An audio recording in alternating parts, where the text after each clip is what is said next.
This is Pamela Fagan Hutchins, and this is the next chapter. And if you're expecting me to talk about thrillers, you're in the right place. The stories behind them, the characters behind them, living the life. But part of, as avid readers and as good writers know, part of coming up with good stories is starting with good characters. And I don't want to say the guy besides me is a character, but maybe he is. I'm sitting here today with Jimmy Skovgard. Jimmy is a candidate for U.S. Senate from the great state of Wyoming, where half my books are from. And I thought it was a really good chance for us to peek behind what motivates someone to go into a life of service and why that makes things exciting, whether it's in real life or in fiction. So, welcome to the show, Jimmy. Thank you, Pamela. And it's been my pleasure to be here. In fact, you've been here now for about 15 hours. Right.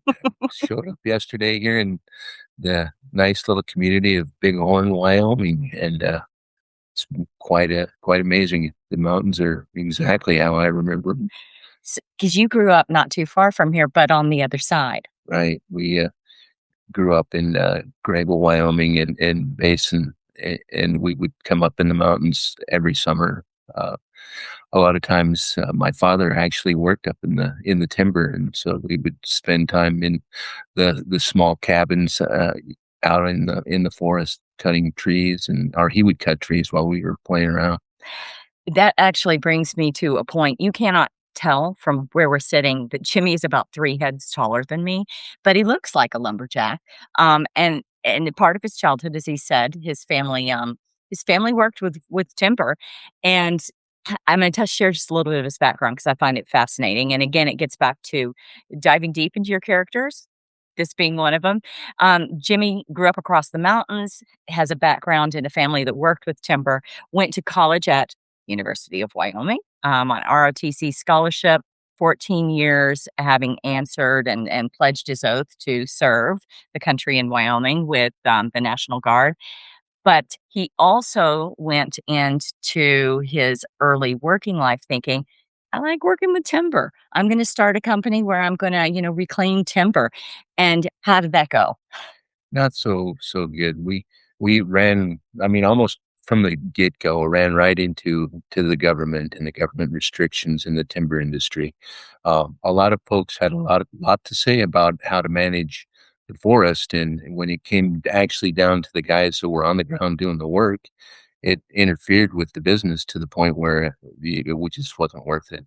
And let's go back to the ROTC stuff. I didn't have a scholarship, but I had what was called a guaranteed reserve force That's right. duty. Hmm. And what that means is I was selected for the National Guard, pre-selected basically for the National Guard in my in my Keep going.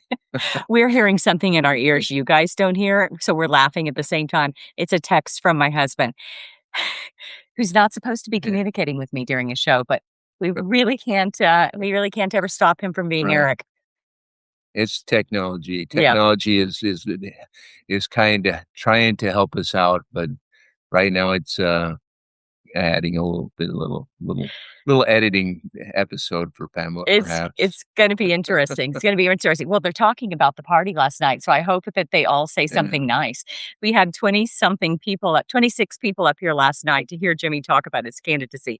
But as you were saying, it was, the program with the University of Wyoming, um Oh yeah, in the guaranteed reserve forces duty deal, it was you're basically obligated to your 2 weeks during the summer and a weekend a month, and the National Guard repays your student loans for when you're attending college. It's a fabulous program. I would recommend it to any young person that was looking for ways to pay for college right now.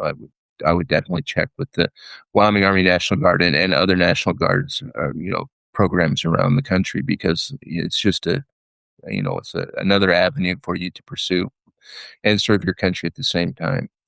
Yeah, and so speaking of serving your country, I think I can solve all this, Jimmy, by turning off my Bluetooth on my phone. Speaking of serving your country, you are not the first person in your family who made or took an oath to serve state. You had a right, great grandfather who did that as well. right. My background, or the family's background, started in Wyoming in 1909 when my grandfather Simon moved to the Bighorn Basin in Wyoming and homesteaded outside of Basin. The My grandfather worked in a newspaper and at the bank, a local bank there, and served his state at the as a state senator from Bighorn County.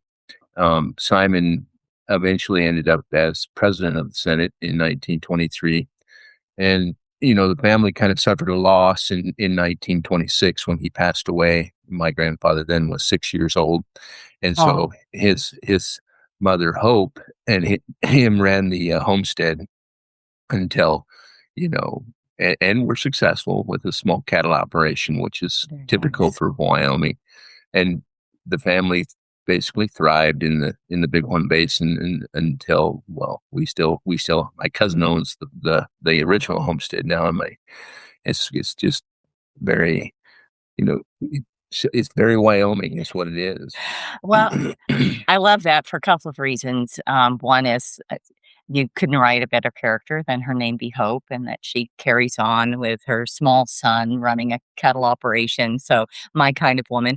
Um, and I love that, that was already in your family. So that even after you started an environmental cleanup company that carried you through all of your years of raising family and paying for all the things you have to do as a grown up, that you've got your own call to service, you've got a legacy of call to service, and something made you a year ago say, "By gosh, it's my time. This is when I'm gonna do it." So what happened? Well, I've been a Republican for 40 years. I've never really had any desire to change. And I noticed a little bit of a, I guess you can call it drift. Yeah. Is it drift in the good word? We kind of shifted away from our Wyoming, our conservative values in Wyoming.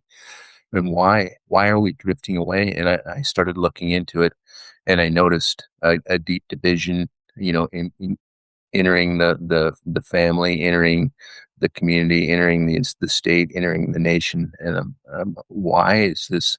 And it's about character. It's about integrity. It's about our leadership at the very top of the ticket wanting to tell us that the truth no longer matters. And to me, the truth matters deeply because we rely on that truth to make our decisions as a people, as an electorate. And when we don't get the truth, we're confused and we're divided. And then I thought about that for a while. I'm like, well, is that the point? And indeed, it is the point. The division is the point, so that a small number of folks can direct us and keep us fighting with one another, so that we don't pay attention to what's going on at the very top. And I'm like, that's contrary to the nature of our system of government. We should be participating and we should be getting the information that we need, and we don't have the leadership that we need right now. And so, to change that, people have to rise up. And so that was one of the reasons I started. When I first started, I'm like, well, it's just all about us. So let's start a "This Is Us" movement. And then I found out that was already taken. So I'm like, well, I guess I don't want to compete with something that's already out there. So I shifted to a grassroots rising, Mhm. and a grassroots rising movement is something that it's by the people. And so we need to find like-minded individuals, whether they're in Wyoming or outside of Wyoming, or where they're at. It doesn't matter where you're at. If you want to rise with a grassroots movement, then let's rise together and regain the truth. Let's come back to the center. Bring folks, because the truth is going to out. I mean, no matter what, it will out. We can go back in history and look at that.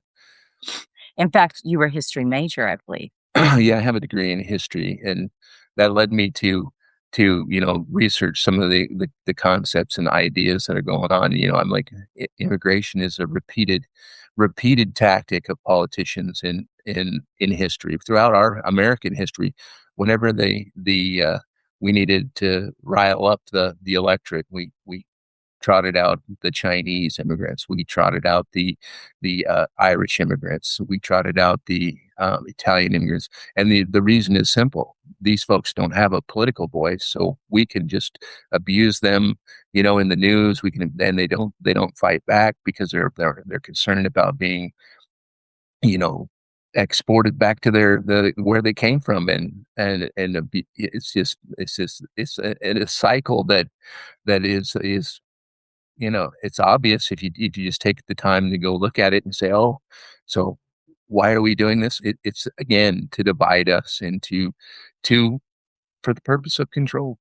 You've said a lot of things to unpack there that got me excited. The first of which is in thinking about what motivates somebody is truth and seeking truth. And I think back to your attempts to go into the forestry industry as an adult and how you were trying to rely on the word of the government in order to start a business and discovered that without them being, I guess the word is truthful, without them being someone you could count on, that you couldn't sustain a business on that. You can't sustain a business. You can't sustain a country. You can't Mhm. sustain a community on not being able to count on what you're being told. Right. What you're referring to, Pamela, is a contract, and so I have a written Yeah. contract that with the Forest Service. When I it was a timber sale improvement contract. And we go up and provide labor to improve a patch of timbers for later harvest. Maybe 50 to 100 years from now. And part of that contract, there was some a, a segment of forest that needed to be they wanted to cut, and so we cut it, and we were in the contract. It was, oh, you're allowed to salvage this. And I'm like, well, why not try to form a small business Hmm. salvaging this? So we took the time and spent the effort to cut and prepare the timber for extraction. And when it came time for extraction, the contracting officer said, no, you can't bring any equipment in there to extract that forest, or that not that forest, but those logs, Right, right. basically. Yeah, like, why? It says right here in the contract, this is part of the deal. This is part of the award. And well, we haven't done a cultural resource survey. And I'm like, what does a cultural resource survey have to do with me? Yeah. And I'm, just starting my career. And I'm like, obviously, I'm not going to base time and energy on forming a business that can be, uh, the rules can change in midstream. And I'm like, if that's how the government does business, I don't want to be doing business with a partner like that. We need in this case, we actually need less government. If we have that much time on our hands that we can go out and invent, a rule Yeah. after we write a contract. The government took the time, and there's a lot of processes that go on there. Hmm. Anyway, but Well, you know, it, it's funny looking back on your career, that moment of you can't do business with the government, it keeps changing the rules and can't decide what their truth is, down or up to or through time to where you went into a business cleaning up other people's messes, and here you are. I want to say a couple of years later, but I don't want to date you. We are basically the same age, so if I date his age, I date my age. Um, that you fast forward from that cleaning up other people's environmental messes, and here you are again, Jimmy, wanting to clean up messes. right. So, after the episode with the Forest Service, I went to work for an environmental consulting firm and learned data analysis. Data analysis. I'd been interested in computer science in my early days. I studied computer science, and I was like, data analysis. The experience that I had there was I walked in and my boss said, "Oh, here's your first job," and it was a stack of about 3 foot high data reports that I needed to enter into the computer. Make a long story short, I just contacted the lab and got the data file from them and uploaded it to their computer, and took a 6 week job and turned it into an hour and a half. And my boss was like, "Oh, well, that's nice." So you learned to cut through the waste, the red tape, the doing things a dumb way just to waste money kind of thing. That sounds like a pretty good pre-qualifying skill for working in the Yeah. Senate on a budget. Yeah. when we have the tools, we have the technology now that we can manipulate, or not manipulate, it's a bad word. We can use the data that we Yeah. have to draw the conclusions that, well, it's kind of one of those things when you can go, if you look for one thing in the data, you're going to find it. And we see that often. We see that in the way our politicians, ask questions Mhm. to the data set, and we generate the answers that maybe we want, but they're not necessarily what we need. And I'm like of a different mindset. I'm like, let's use the data, but let's ask the questions directly to the constituency, and draw the conclusions, and look at what the voters want to say. I think that's important. We have the technology now to do that, and we don't do it, or we don't do it very well. I loved how you were talking about this last night, and I'm gonna paraphrase you, um, because as many conversations as you and I've had, it really hit home last night to me, what you were saying about this. Someone was asking a question, I think, about if you ask your voters, do you really want to put that all in their hands? Number one, it's a representative democracy, not a direct democracy. And number two, do they have the education and skill set to be informing what your decisions would be? And you said, it's my job to make sure that they do, basically, to make sure that I explain and sell the issues if I'm their elected representative, so that when I seek feedback from them, they're educated and informed, and based on that, they're telling me what they want. Did I get that kinda right? Kind of right. That I what fix me. what what I was telling the folks last night was, when we ask the electorate as a whole, when we ask a large population of people, we will tend to see we'll see the far fringes of the Yeah. arguments, but then we'll see where the majority of folks fall Mhm. into the middle. And absent manipulation, absent, a concerted effort to direct the conversation, which what I call sales, whatever. Mhm. Absence that, we generally end up at the truth. And so that's what we're looking for when we survey a large population of people. We want to see where the majority of people lie. And then if we find, if say if as the senator, you're represented, you're elected representative, I find something that is concerning to me that I disagree with, then it's my job. My job becomes a salesman's job. I need to come back and talk to the constituency Okay. through my office, through the resources that we have, and do that salesman job, and explain why or why not the opinion of the majority may not agree with me.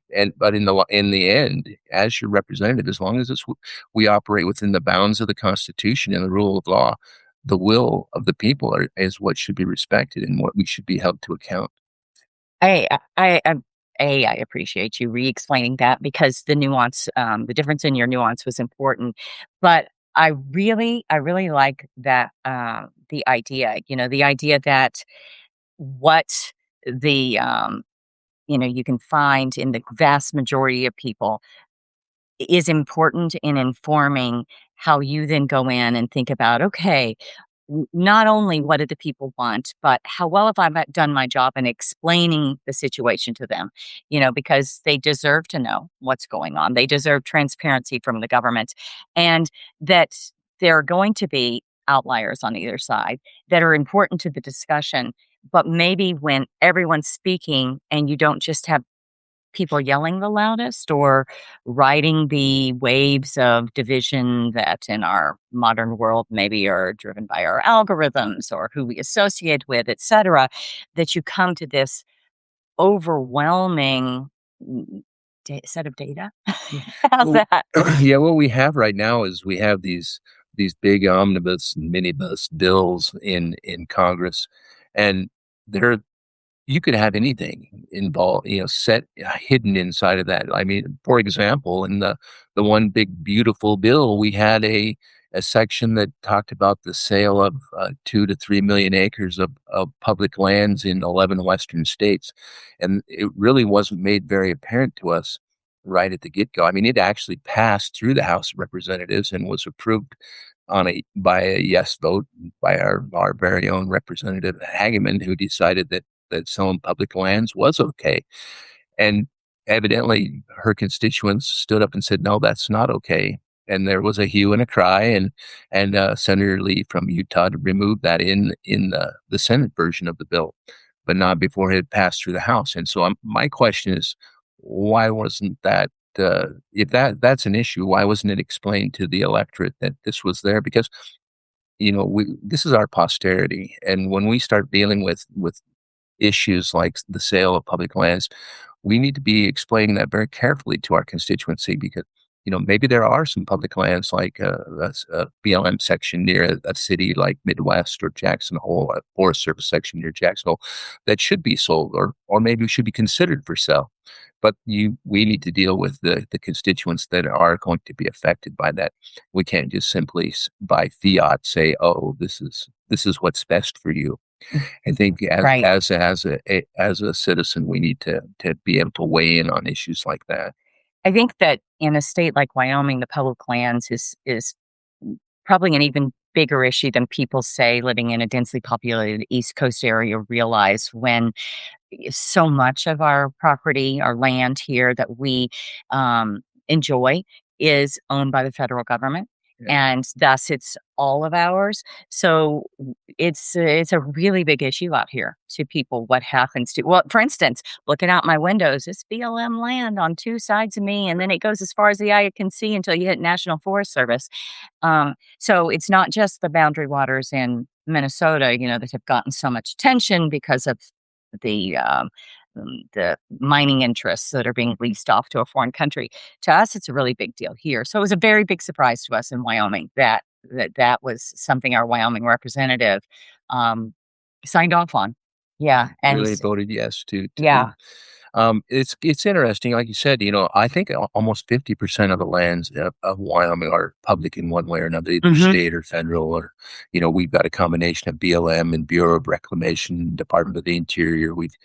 Uh, it's just a huge group of lands, and I think if we could get it to the point where the state took control of those lands, that would be we could do a much better job managing them as a state Right. than the federal government does, and eliminate some of that cultural resource serving nonsense. And I don't disagree with protecting cultural resources, but when you do a contract, if I could have seen it done a little differently, and you say, oh well, we can't add this section of timber to this contract, that would have been more beneficial for me. It might have encouraged me to stay in the timber industry, which has suffered, severely Yes. in the United States. There is no real timber industry in the United States.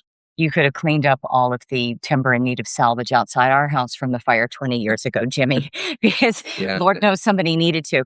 Um, Jimmy and I talked ahead of time about keeping this short, but I'm going to make an executive decision here that we have a little bit more to say and keep going, respecting that some of you may not want to stay with us as long as we want to talk, but I know some of you are just as riveted as I am, so we're going to keep going a little bit longer. Um, when I think about some of the things we're talking about, and I'm going to again relate it back to books for a second because it's my mind is never quite in the real world, Jimmy. It's like one foot into the how do I make a murder out of this, and then in the other is, how do I help this candidate get elected to Senate? These are intertwined in my mind, yep. and I'm thinking about things that I've written into books that are important in Wyoming, and it is things like water rights and federal lands and our access to how we use them and political and military and all of these motives inside of these. And so I'm getting excited over here and wanting to write my next book at the same time as I wanted to talk to you about how it is that you go from having left your career, as we talked about, cleaning up other people's messes and still have the stomach left for the thought of, I'd go into that, what some people would think of as pit of vipers, or swampland up in DC, and still want to fight that fight every day. What is it in you that has that desire, that fortitude? Right. I mean, this is part of my nature. I look at people and I try to discover the underlying, humanity. When you look and you remove the labels from folks and you sit across the table with them and you talk to them, We tend to discard all the labels. We just look at one another and say, "Oh, you're just a person just like me," Mhm. and we're able to come to find the common ground that we need to find. And the idea that it's all a certain group of people's fault, that's foreign to me. I'm like, that's not the case. Yeah. All you have to do is simply sit down and talk to someone, and you'll find that you agree more. Mostly, you're going to agree. You might disagree on a few minor issues, but by and large, by the most part, once you start to talk, you'll find the common ground that you need to find to move forward. And that's how our system of government was designed to work.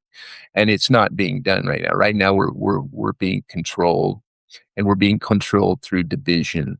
And the division and the divisive language that we hear, the rhetoric that we hear, is an anathema to me. So, Yeah, and I this throws in the perfect opportunity to mention something, when you talk about calling your campaign grassroots rising, this man literally is not bought and sold by outside interests. When I looked at, for instance, the amount of money that's behind your opponent in the primary that we were talking about a moment ago, that is backed by a lot of money, or another that's entered the race that's backed by a lot of outside money.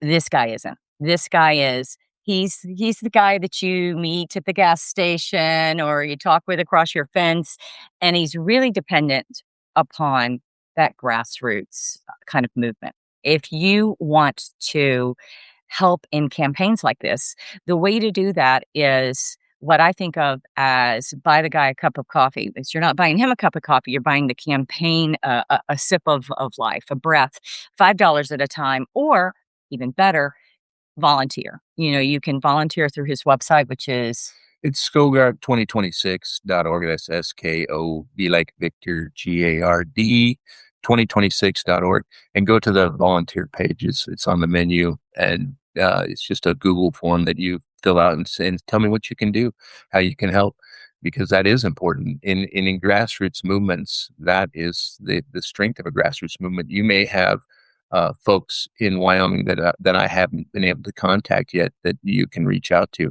And if that's the case, please do. one of the other things that I've loved talking to you is that you don't look at running for Senate as something that is like, hey, this will set me up for life for the next 30 years. That you're a big believer in. Yeah, we need term limits. Yeah. It's a plug in our current system. We have a group of uh, delegates or our representatives that sit at the top of the ticket and plug the pipeline. It stifles the voices of the young people, and that is not something that's good for democracy. We need those fresh ideas, and to get those fresh ideas up to the top of the ticket, we need to move those folks along. Awesome. Well, I am going to wrap us up there, mainly because the battery's trying to run out on this computer that's, I mean, let me be honest. We all know and love my husband, Eric. He plugged his computer in. It's actually not plugged in. So if we don't end now, we end mid sentence.